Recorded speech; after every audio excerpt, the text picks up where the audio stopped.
శ్రీ మహాగణాధిపతియే నమః. శ్రీ గురుభ్యో నమః. ఈరోజు దేవీ భాగవతంలో హయగ్రీవ వృత్తాంతం చెప్పుకుందాం. ఎందుకంటే ఈరోజు హయగ్రీవ జయంతి, జంజాల పౌర్ణమి, హయగ్రీవ జయంతి ఒకేసారి ఉంటాయి. అయితే హయగ్రీవుడు అంటే ఎవరు అంటే గుర్రం తలకాయతో ఉండేటువంటి శ్రీ మహావిష్ణువు. అతడు లక్ష్మీ సహితుడై ఉంటాడు. అతన్ని పూజిస్తే మనకి ఎటువంటి ఆపదలు రాకుండా, ఎటువంటి అజ్ఞానం లేకుండా సర్వ సంపదలు కలిగేటట్టుగా ఆయన మనల్ని కాపాడతాడు. ఇక ఆ మహానుభావుడి వృత్తాంతం మనం తెలుసుకుందాం. ఎందుకంటే ఈరోజు హయగ్రీవ జయంతి సందర్భంగా.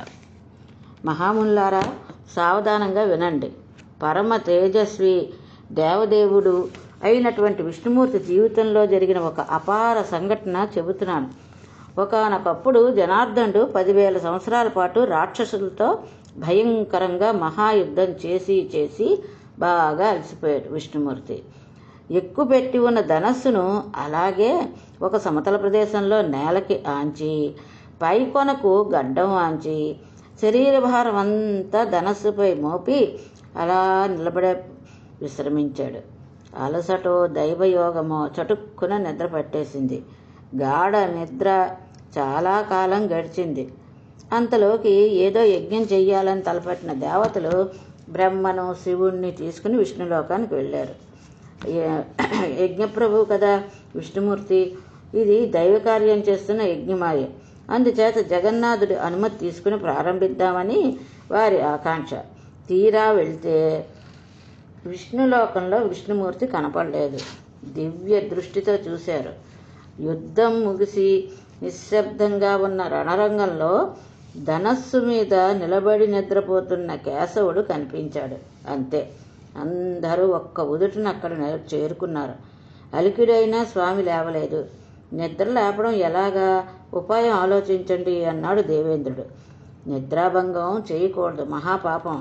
అలాగని ఈ యజ్ఞాన్ని ఆపనూలేము అంటూ సంశయంలో పడ్డాడు శంకరుడు.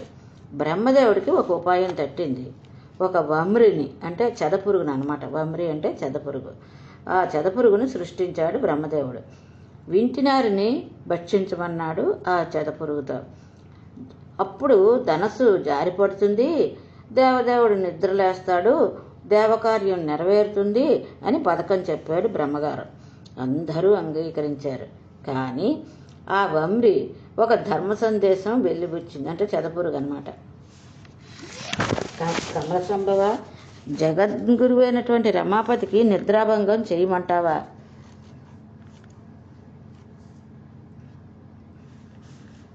ఎలా చెయ్యను? నిద్రాభంగం, కథాభంగం, దాంపత్య భేదనం, శిశుమాత్ర విభేదనం, తల్లి కొడుకులను విడదీయడం, ఇవన్నీ బ్రహ్మహత్యా పాతకాలు. ఇటువంటి వాటిని మనం చేస్తే మనకి వింటినారిని తింటే నాకు దక్కే ఫలం ఏమిటి? సర్వపాపాలకు స్వార్థమే కదా మూలం. భక్షణం నా స్వార్థమే, మరి ఫలితం ఏమిటి అని అడిగారు.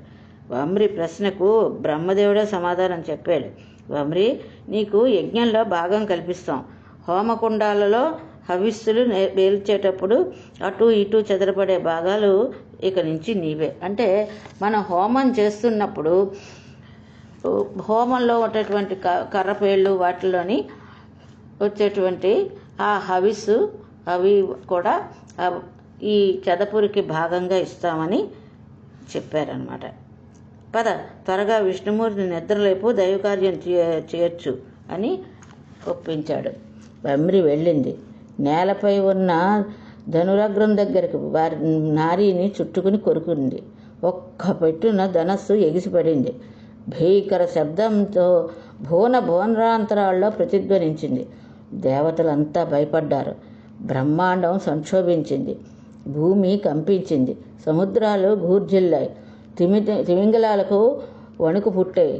జుంజామార్తాలు వీచాయి. పర్వతాలు కక్కదాయి.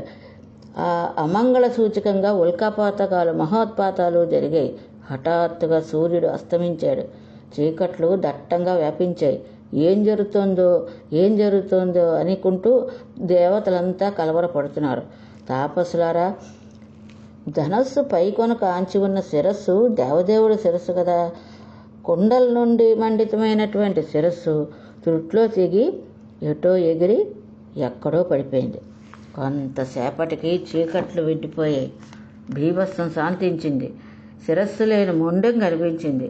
దేవతలు బావురుమన్నారు, భయపడ్డారు, నిశ్చేష్టులయ్యారు. జగన్నాయక, నువ్వు దేవాదిదేవుడవు, సనాతనుడవు, ఏమిటి ఈ దారుణం, ఏమిటి ఈ మాయ? నీ శిరస్సును ఎవరు ఖండించారు? ఏమైపోయింది? నువ్వు ఆచ్ఛేదుడివే, అభేద్యుడివే, ఆజ్యాహుడివే, అంటే అగ్నికి కాలనివాడివే. నువ్వు ఇలా అయిపోతే మరి ఇంక దేవతల్లో మిగిలేదెవడు? అంతా మరణిస్తారు. నీ పట్ల మాకున్న ప్రేమ, గౌరవం, ఆదరణ ఏమైపోయాయి?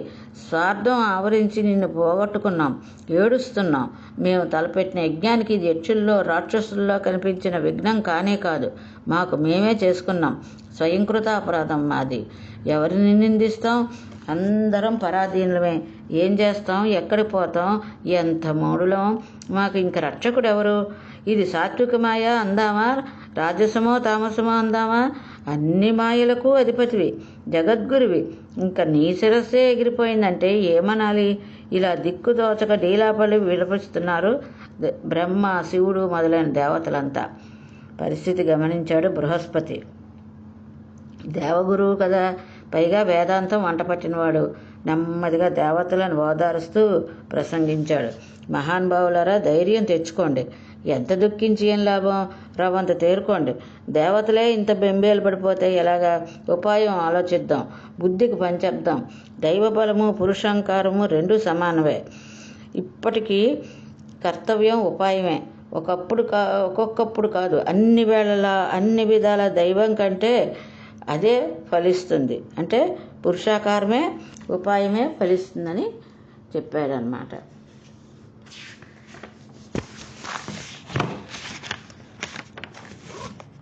బృహస్పతి ఇలా అనేసరికి ఇంద్రుడికి ఉక్రోషం వచ్చింది.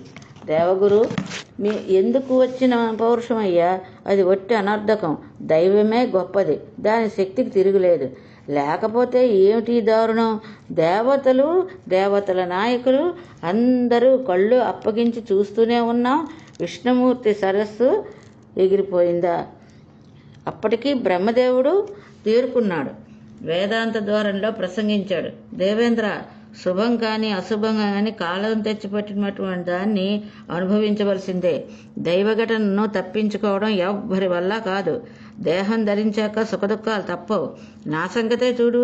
ఒకప్పుడు ఆ శివుడు నా శిరస్సును ఖండించాడు కదా. ఈ శివుడికి శాపవశం వల్ల లింగపాతం జరిగింది కదా. అలాగే ఇప్పుడు హరి శిరస్సు ఏ సముద్రంలోనో పడిపోయింది. అంతా కాలమహిమ. ఏ విషయము ఇంతేగా. సాక్షాత్తు దేవేంద్రుడివి, సజీపతివి, మరి నీకు శరీరం అంతా పొడలు రాలేదు? స్వర్ణ సింహాసనం నుంచి ఎన్నిమార్లు భ్రష్టుడివి కాలేదు? అక్కడ ఇక్కడ తలదాచుకోలేదు. ఎంతటి వాడికైనా కష్టాలు రాక తప్పదు, అనుభవించక తప్పదు. ఎవ్వడూ తప్పించుకోలేడు. అంచేత అతిగా దుఃఖించక ఉపాయం ఆలోచించండి. సనాతని అయిన మహామాయను, మహావిద్యను, మహాదేవిని ధ్యానించండి. ఆ పరాశక్తి, ఆ నిర్గుణ, ఆ ప్రకృతి మనకి దారి చూపిస్తుంది. ఆవిడ బ్రహ్మ విద్య, జగద్ధాత్రి అంటే పోషకురాలు, సర్వలోక జనని. ఈ ముల్లోకాలకు, చరాచర జగత్తు అంతటా ఆమె వ్యాపి ఉంది. ఈ ఉపదేశానికి దేవతలంతా సమ్మతించారు. దేవీస్తవం ఆరంభించారు. బ్రహ్మదేవుడు 4 ముఖాల నుంచి వేదాలు, మాతృసూక్తం ఆలపించాయి. నమోదేవి మహామాయే విశ్వోత్పత్తికారే శివే నిర్గుణే సర్వభూతేసి మాతః శంకర కామదే. ఓ దేవి మహామాయ, నమో నమః. నువ్వు విశ్వోత్పత్తి కారణానివి, శుభప్రదవు, నిర్గుణవు, సర్వభూతేశ్వరువి, జగన్మాతవు. శంకరుడంతటి వాడికి కోరికలు తీర్చిందానివి. ప్రాణకోటి అంతటికి ప్రాణం నువ్వే. జీవకోటి అంతటికి ఆధారభూమి నువ్వే. తెలివి, కలిమి, వెలుగు, ఓరిమి, శాంతి, శ్రద్ధ, మేధ, ధైర్యము, స్మృతి అన్నీ నువ్వే. ఉద్గతిలో అర్ధమాత్రతవి నువ్వే. గాయత్రివి నువ్వే. జయ విజయ ధాత్రి, లజ్జ, కీర్తి, సృహ, దయ అన్నీ నువ్వేనమ్మా. ముల్లోకాలకు సంవిధానపరచగలిగినటువంటి దయామయువమ్మ నువ్వు. సర్వజననివమ్మ, లోకహితకారిణివమ్మ, వరణ్యేవు, వాగ్బీజవు, భవబంధు వినాశనవి. నమోస్తు దేవి, నమో నమః. త్రిమూర్తులు, అష్టదిక్పాలకులు అందరూ నీ సృష్టి స్థావర జంగమ జగత్తులో నువ్వే ముఖ్యాతి ముఖ్యవు. సకల భువనాలను తయారు చెయ్యాలని నీకు అనిపించినప్పుడు త్రిమూర్తులను సృష్టిస్తూ ఉంటావు. వారితో సృష్టి స్థితి లయ జరిపిస్తూ ఉంటావు. నీకు మాత్రం ఈ సంసార స్పర్శ రవ్వంతైనా ఉండదు. నీ రూప వైభవాన్ని కానీ నీ నామ సంఖ్యను కానీ తెలుసుకున్నవాడు, తెలియజెప్పగలవాడు ఈ ముల్లోకాల్లో ఎవ్వరూ లేరు. మామూలుగా చిన్న నీటి గుంటనే దాటలేనివాడు మహాసముద్రాన్ని ఈదగలడా? ఏ జగజ్జన్ని, మానవుల్లోనే కాదు దేవతల్లో కూడా నీ అనంత వైభవం తెలిసిన వారు ఒక్కరూ లేరు. నువ్వు అద్వితీయవు. ఒంటి చేత్తో ఈ సకల మిథ్యా విశ్వాన్ని సృష్టిస్తున్నావు. దీనికి వేదవాక్కులే ప్రమాణం. ఇంత సృష్టి చేసి నువ్వు నిరీహంగా ఉంటావు. నీ చరిత్ర చిత్ర విచిత్రం. అమ్మా, విష్ణుమూర్తి శిరస్సు తెగిపడిందని నీకు తెలియదా? తెలిసి ఈ తాత్సారం ఏమిటి తల్లి? అతడు నీ పాదసేవకుడు కదా. మహాపాపం ఏమైనా చేశాడా? అది నీ పాదసేవ కంటే బలీయం అయిందా? లేకపోతే కన్నతల్లివి ఇంత ఉపేక్షిస్తావా? దేవతలకు ఎంత విషమ పరిస్థితి దాపరించింది తల్లి. విష్ణుమూర్తి శిరస్సు ఎగిరిపోవడం ఏమిటి? ఎంత ఆశ్చర్యమో! బహుశా సకల దేవతలు చేసిన దోషాలు విష్ణుమూర్తిని కొట్టి ఉంటాయి. అందరి పాపాలు అతడు నెత్తిన పెట్టుకుంటాడు. లేదా మధుకైటబులతో వేల సంవత్సరాలు సాగిన యుద్ధంలో నా అంతటి నేనే జయించానని విష్ణుమూర్తి ఏమైనా గర్వించాడా? అందుకేమైనా శిక్ష విధించావా జన్ని? నీ భావం ఏమిటో అంతుపట్టడం లేదు. ఒకవేళ సమరంలో ఓడిపోయిన మధుకైటభ రాక్షసులను తీవ్రంగా తపస్సు చేసి నిన్ను మెప్పించి ఇటువంటి వరం ఏమైనటువంటిదేమైనా కోరారా? అది కాకపోతే క్షీరసముద్రరాజు తనయ లక్ష్మీదేవి మీద నీకేమైనా కోపం వచ్చిందా? భర్తహీనం చేసి వినోదిస్తున్నావా? అమ్మా, నీ అంశతో జన్మించాడు విష్ణుమూర్తి. అతడు ఏవైనా అపరాధాలు చేసి ఉంటే క్షమించడమే సమంజసం. అతన్ని త్వరగా జీవింపచేయి తల్లి. మమ్మల్ని ఆనందింపచేయమ్మా. ఈ దేవతలంతా నిరంతరం నీకు మొక్కుతూనే ఉన్నారు. నీకు పరమ భక్తులు. నీ ఆజ్ఞలను పనులను నెరవేర్చడంలో అతి ముఖ్యులు, సమర్థులు. ఇప్పుడు ఇలా శోకావరణంలో మునిగిపోయారు. త్వరగా వీళ్ళని తరింపజేయి తల్లి. విష్ణుమూర్తిని బ్రతికించు. అతడు శిరస్సు ఎక్కడ పడిందో తెలియదు. నీవు తప్ప మరో దిక్కు లేదు మాకు. మరొక ఉపాయం కూడా లేదు. అమృతంలాగా జగత్తుకి నీవే జీవన ప్రదాత్రవే. వేదాలు స్వయంగా చేసిన ఈ ప్రస్తుతికి మహేశ్వరి ప్రసన్నురాలు అయింది. కనిపించకుండా ఆకాశవాణి వినిపించింది. చెవులకు ఇంపైన శబ్దాలతో ఆనందకరంగా శుభప్రదంగా మాట్లాడింది. దేవతలారా, చింతించకండి. వేదస్థుతుల్లో నేను సంతృష్టి చెందాను. కుదుటపడండి. ఈ స్థుతిని ఇటుపైన ఎవరు చేసినా, చదివినా, విన్నా వారి కోరికలు తీరుతాయి. వేదాలు చేసిన స్తోత్రం అంటే వేదతుల్యమే కదా. సరే, విష్ణుమూర్తి శిరస్సు అలా అయిపోవడానికి కారణం కూడా ఉంది. ఈ ప్రపంచంలో అకారణంగా ఏ పని జరగదు. ఈ విష్ణుమూర్తి ఓ రోజున తన ప్రియభార్య లక్ష్మీదేవి సుందరవదనాన్ని చూసి అదోలా నవ్వాడు. ఎందుకబ్బా అనుకుంది లక్ష్మీదేవి. నా ముఖం వికృతంగా కనిపించిందా? లేకపోతే ఉత్తినే ఎందుకలా నవ్వుతాడు? కాదులే, ఎవరినో నాకు సవితి చేసి ఉంటాడు, అందుకే ఈ వంకర నవ్వు అని ఆవిడ ఒక నిర్ణయానికి వచ్చేసింది. మనసులో కోపం బగ్గుమంది. తామసీ శక్తి ఆ లక్ష్మిలో ప్రవేశించింది. ఇది భవిష్యత్తులో దేవకార్యం కోసమే. పట్టరాని ఆ కోపంతో భర్తను శపించింది. నీ శిరస్సు తగి పడిపోగాక అనేసింది. ఆ క్షణాన కాలయోగం అటువంటిది.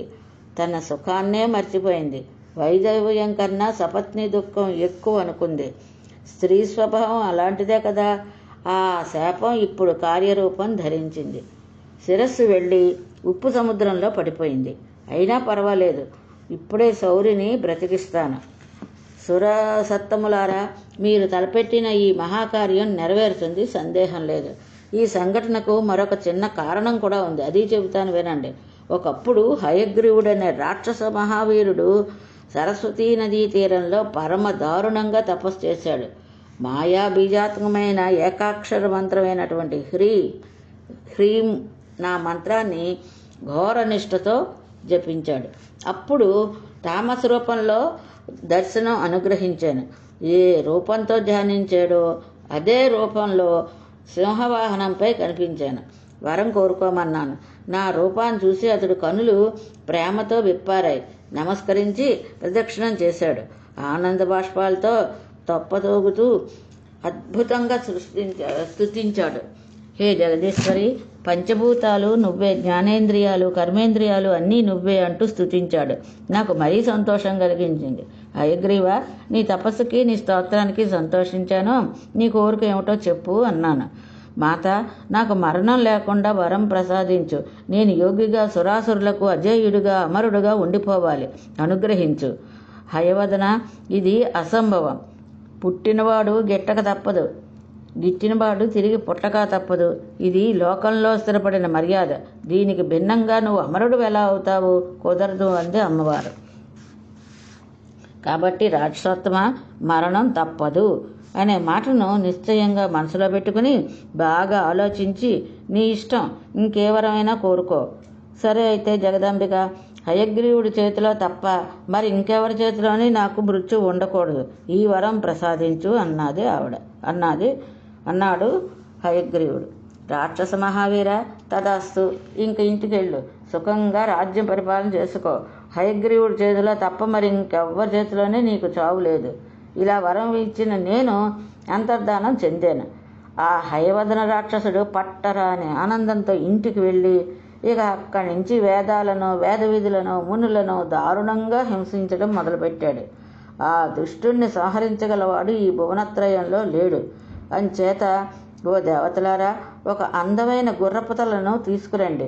దాన్ని విష్ణుమూర్తి మొండానికి దేవశిల్పి త్వష్ట నేరుగా అతుకుతాడు.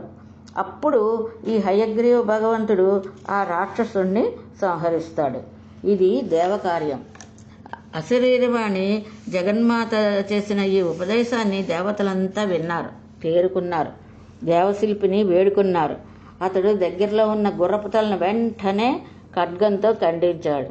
ఆలస్యం లేకుండా విష్ణుమూర్తి శరీరానికి కలిపారు. హయగ్రీవ భగవంతుడు ఆవిర్భవించాడు. ఇది మహామాయా ప్రసాదం. అటుపైన కొంతకాలానికి ఆ రాక్షసుణ్ణి మట్టుపట్టాడు. సూతుడు చెప్పిన ఈ హయగ్రీవ వృత్తాంతాన్ని శ్రద్ధగా విన్న శౌనకాది మహామునులు కుతూహలం మరింత పెరిగింది. మహాసముద్రంలో మధుకైటబులు శౌరి జరిపిన 5000 సంవత్సరాల యుద్ధాన్ని గురించి తెలుసుకోవాలనుకుంటున్నాం సవినయంగా అని అడిగారు.